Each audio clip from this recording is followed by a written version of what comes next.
What's going on?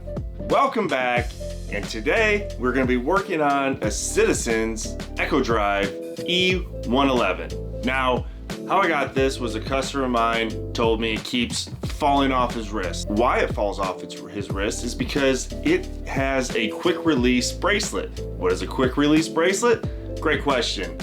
Here is a quick release bracelet. As you can see, it looks like a normal bracelet like you'd find on most wristwatches. However, this one is a little different. With the quick release, you don't have to get it over your hand. What you do is you pull this little tab right here and it totally comes apart into two pieces. It appears it came apart on him a couple times. The last time while he was wearing it, it fell, hit the ground, popped the bezel with the crystal totally off the watch. What he would like to do is go ahead and obviously get rid of this band with the new band. What he would like to have on it is a stretch band so it will not fall off on him accidentally. Obviously like a new crystal, because over time they get hit, they get marred. There is a couple chips on the crystal on the edges, on the bevel part. So we're gonna go ahead and replace that. So I figured, why not make a video about it? And if you would like to see how we do this, come along. Before we get into this video on replacing the crystal and the band, please take a minute, like, share, subscribe to my channel, Joe Zaccardelli. Taking 30 seconds really does help. So if you're enjoying this content and would like to see more, please go ahead and hit that button below. Thank you.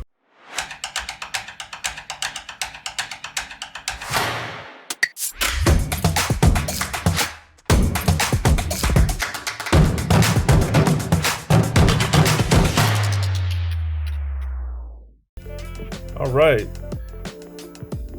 not the normal video, testing out this new video setup with this Citizens Echo Drive E111 crystal. This fell off, so I'm gonna go ahead and take care of this for a customer and replace it with this Spidel stretch band that he wanted. All right, let's get into it. First, we're gonna need to replace this crystal. You can tell it is pretty scratched. To do this, I'm going to be using my crystal press, and it does have screw-in metal dies. Let's try it this way. We're going to go ahead and use the 42 as our base to pop it out. Pop that on there upside down like that, and we're going to put on the the 29 because we don't really want to pop out the plastic in it. Just go ahead and gently push down. With any case press, you want to make sure you don't get anything too big where it can get lodged in and stuck, and you don't want anything too small that it could scratch or damage whatever you're working on. And it's not wanting to come out. Awesome.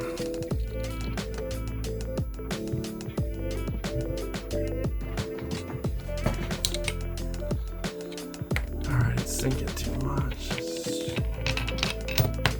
Not sure if you could see that in the video, but it was moving down just a little bit too much, so it was just a tad bit too big. So what I'm doing here now is just going down one size lower, and that should take care of the problem. Let's see. And there it goes. Yep. And it is really scratched up. Not sure if you can see that, but it definitely needed a new crystal. One of the things I love about these crystal presses, case back presses, is that you can change them out and do a lot of different things with them. Let's get the new crystal on. And as I mishandled this die, I do like to go ahead and get the factory direct replacements because it comes with the right size gasket and the right size glass, crystal, sapphire crystal, whatever you need. It makes everything just easier, snug for fitting, better water resistant, dust resistant. So overall, for the money, it's definitely better to go with the factory replacement than try to find some from replacement parts. The way I like to go about this is I like to fit the plastic gasket in first, get it all lined up so that when you put the crystal in, it doesn't bend it or go off center. You can kind of guide it in with your thumbs a little bit outside of the press, and then the press will push it in. And then you want to find, and yes, I know these are metal, but you do want to find one that will go just to the outside of the crystal so it has even pressure on it, because if you put it too much in the center, it will crack your crystal and you will have to get another one. Get the base on. It doesn't move. So it hits the edges.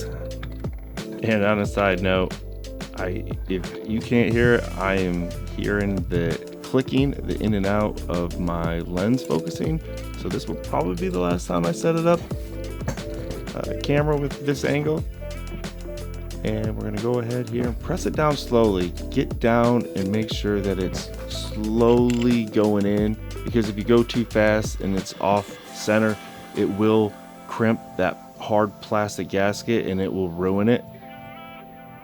So as always, time, energy, effort, patience goes a long way. Now I'm just gonna hit it with a little air, get any dust or debris off of it, set it so the markers line up properly with the plastic bezel to the markers on the dial. Now let's get that on the watch itself. So we're gonna go a little bit bigger. Okay, you guys have to be hearing this. Is my camera doing Morse code, knowing that I'm recording this way and being like, I'm gonna be on film, help me, get me out of here, he doesn't know what he's doing? I have no idea, this is wild. But we're gonna go ahead and set this watch in carefully. We don't want to damage, scar it, scratch it, so you want to make sure you get the right base that fits the back. And as you guys saw with my camera doing Morse code, I was measuring up the top. What you want to do is get a little bit bigger than that crystal. You want to have it go on the outside of the bezel. You don't want it by the glass, because you don't want to have a chance to damage the glass in any way, shape, or form. And I'm just making sure that it got pressed on evenly on all sides. Nothing is loose. Everything is where it should be. And it looks right to me. Now let's go ahead, get this stuff out of the way, and let's move on to the wristband. Then I'm gonna go ahead and use this spring bar tool to go in and grab one of the shoulders and pop out the spring bar. It's just that easy.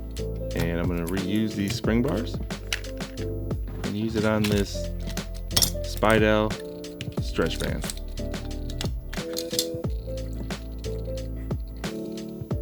Go ahead, put them in the end. And right now I'm gonna save myself some time and headache, and I'm just gonna use my fingernail to pull down on this bar and put it in. Okay, I lied. Let me try this again.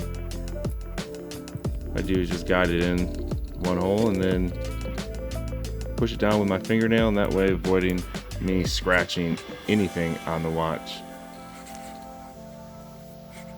Get this out of the way. Go ahead, put the other one in. Rinse, repeat, do it again. And boom, there we go. Looks right to me. What do you guys think? Again, if you guys enjoying this content, please take a second, like, share, subscribe, hit that notification bell so you're always up to date what's going on with our channel. And as always, be on the lookout for mechanical art. The hunt is real. Until next time, see you later.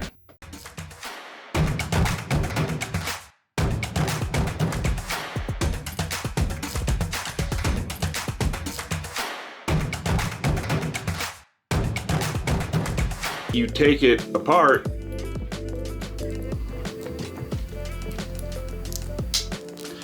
however,